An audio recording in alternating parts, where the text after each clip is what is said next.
Hello there, friends, and welcome back to my channel. It's Amy here, and we are ready to open up the next window in our Stampin' Up! Advent calendar. Let's just do a quick recap of the projects that we've made so far. So on day one, we made this cute little card, and we used the exclusive dies that we opened up in window number one, and we did a coordinating envelope, and they were stamped with the stamp set that comes with the calendar.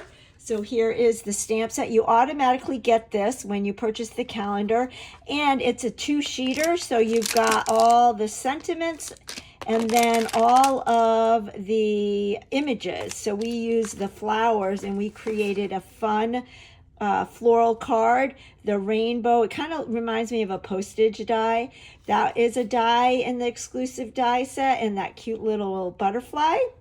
Then day two, we opened up the DSP paper, and we made this fun card. And so again, we use lots of the stamps in the stamp set with the DSP. And then on day three, we opened the fun little gold gem sparkles. So I went back and added the gems to this card, and then we created this card, and I used dies from, I believe it was one of the Paper Pumpkin add-on kits, and then we used those gems to trim the tree. And then the next day, we opened up the fun labels, the gold foil labels. And so this is a label, and the banner is a label. And we combine that again with the stamp set and more of those fun sparkle gems. And we did a matching envelope. And then we opened up the stencils, and I made this fun tag using the stencils. That was my first time using them, and actually Stampin' Up! Calls them masks, and they all layer. So we created that, and I had a lot of fun doing that. That was the first time I used the masks. And then we opened up the fun puffy stickers. And what I did with this card is we made a shaker card, and I showed how you can remove the adhesive off of a sticker. And we added those gold gems and used DSP and the stamp set for this fun card. So videos of all of these projects I just showed you are here on my channel. You can go back and watch those, but let's go ahead and open up our calendar. So I believe we are on window number 7. So what are we gonna get? Oh, that was one.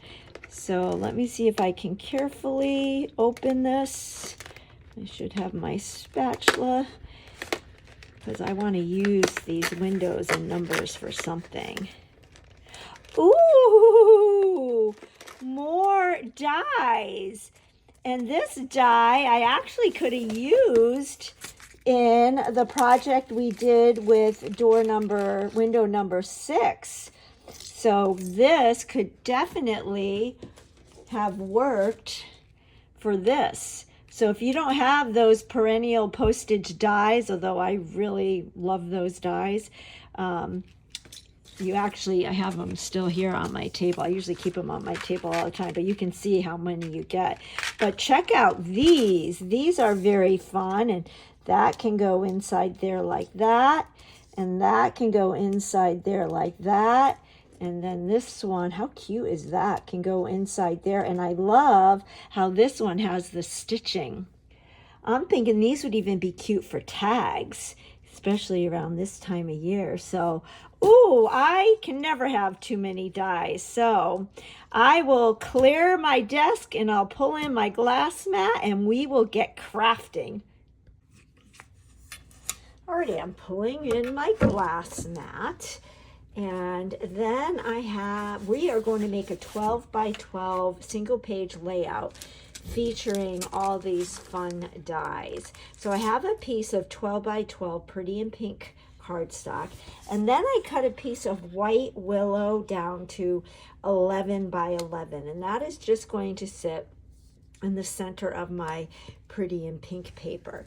And then using the square dies that we just opened behind window number 7, I cut a whole bunch of different shapes in Pretty in Pink, Old Olive, and I also cut 3x3 squares in the DSP that we opened back on day 2.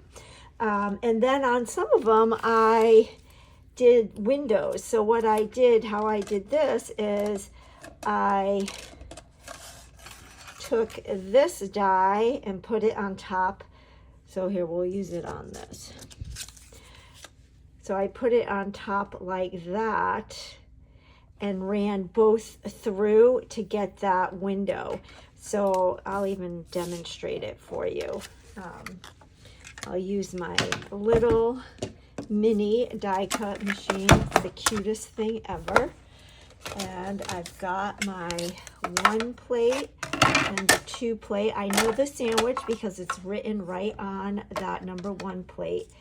And then we'll take this square, which was cut from the largest square, and I'm going to take the smallest square and just eyeball that in the center. You could use some washi tape or other low tack tape or a post-it note to keep that in place. I'm going to be risky and just hope for the best here. Put my other 2 plate down, and then we will run this through.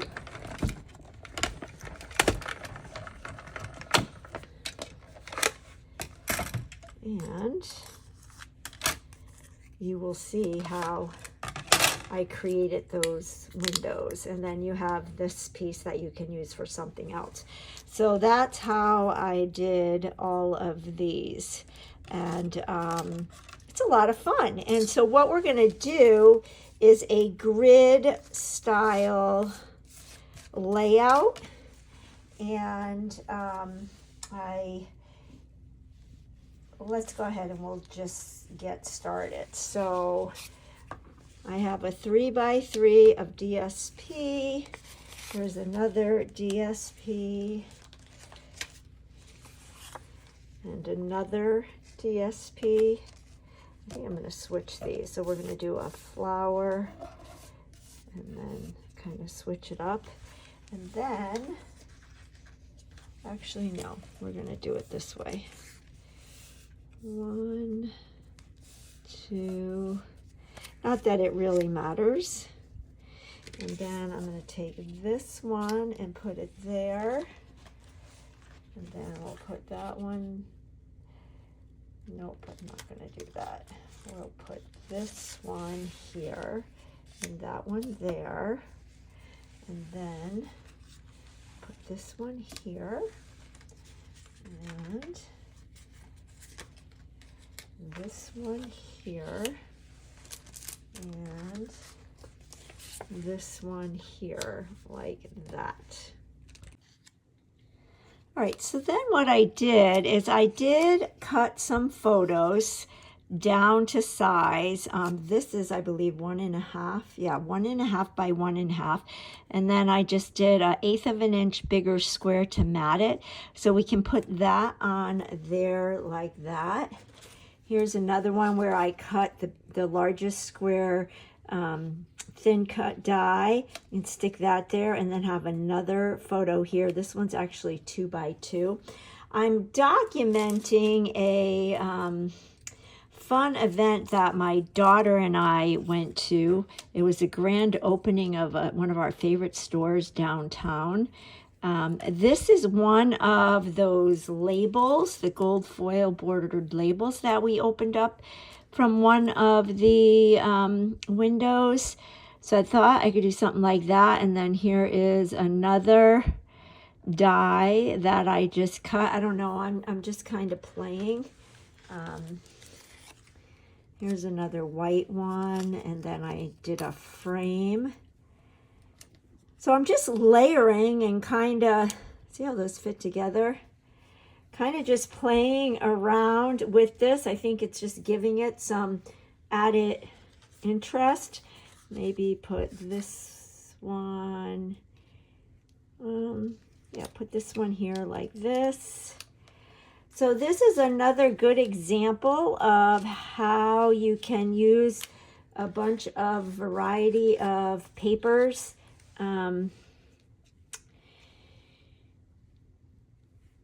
Just cutting them small, and then they don't look so busy. I don't know if I like that. What if we did this? I can put, I'm not liking that. How about this one? And then let's see what we have here. I think I have a small, that could go there. And then I was thinking I could use one of these labels to do some journaling, or I could write the date there. I wonder if we should move that there. Or maybe we'll just switch these.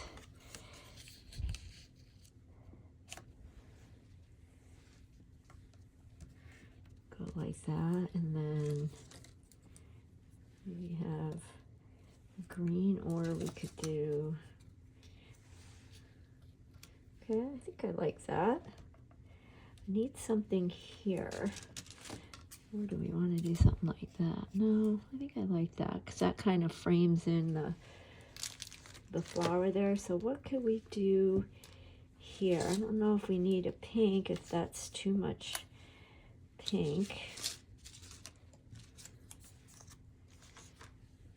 Or maybe we can do this. Let's do that. I like that.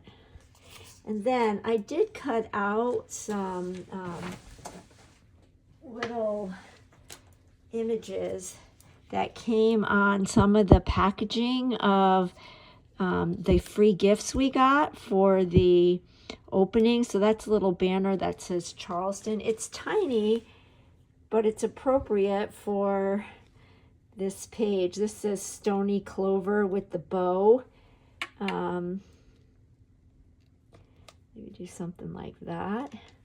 And then they even had like a little crab. They had the cutest packaging, the food that they served us. So we had French fries in a French fry box, and the box was printed with all of these little images.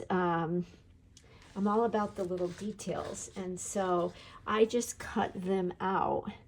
This says Stony Clover. I don't know if we really need that. Maybe I'll put it right here. And then here's a little magnolia flower. But I pulled out the puffy stickers, and I was thinking I could do a bow. And I think I'll pull in the blue, and we'll put the blue bow in here. So just a bunch of little fun doodads. And I like it. I could put the date here. I could even look through my labels. I think I used up all of the little square ones. I'm not sure if I have any. That would be too big. I don't really want to do that because it's so close to that. So maybe I'll just cut another white willow and stick it in there, and I could put the date in there. And then I have some other pictures from the next day. So this was the private party the night before the grand opening. And then the next day we went to the grand opening, and I had I got lots of pictures there. So I thought I could do that on the corresponding page, and then I can do my journaling. So I kind of like this. I think this is really fun, and it shows you just how versatile dies can be, and even though they're small, you could totally use them on a 12 by 12 layout. So the only two I didn't use was the rectangle, this rectangle, and this rectangle, and you better believe I will be using them. At first I thought I could do this Stony Clover Lane in here, and it fits, but I think it's too much with everything else going on this page. So I like it. I am going to go ahead and adhere everything down, and then I'll be back to show you. And yeah, I'm impressed. I like it. Alrighty, here is our finished page, and I like it. I think it is a great example on how you can use a variety of pattern papers and not make the page look too busy. Just by cutting smaller pieces, I think this is a great representation on how you can use dies on a 12 by 12 layout, and how it's fun to print photos smaller to add interest to your page. So what I'm thinking is this will be the left side of my layout, and on the right side I will document photos from the second day, the Saturday morning when we were at the grand opening of the store, and I'll print some larger photos. So have smaller photos on one side and larger photos on the other. I also had a lot of fun making my own ephemera by cutting up the packaging that we received in our food the night of the party. I tell you, Stony Clover Lane knows how to throw a party. They had all the details, and I am all about the details. So if you're ever in Charleston, I highly recommend you take a stroll down King Street. Some of my most favorite stores are there, and Stony Clover is one of them. They are open now, and it's a pink building, and it's just a happy place. This layout also shows how I combined some of the gold foil bordered labels. I used the puffy stickers and the dies. And I could do more, but I'm going to leave it like this. Sometimes less is more. And I look forward to opening up window number 8. I will put in the description box below everything I used. Pretty much everything I used came from the advent calendar, but I will list the cardstock and whatnot. And if you don't already follow me on my YouTube channel, go ahead and hit that subscribe button and leave me a comment. Your participation helps my little channel to grow, and I really appreciate your support, and I'll catch you on the next video. Bye-bye.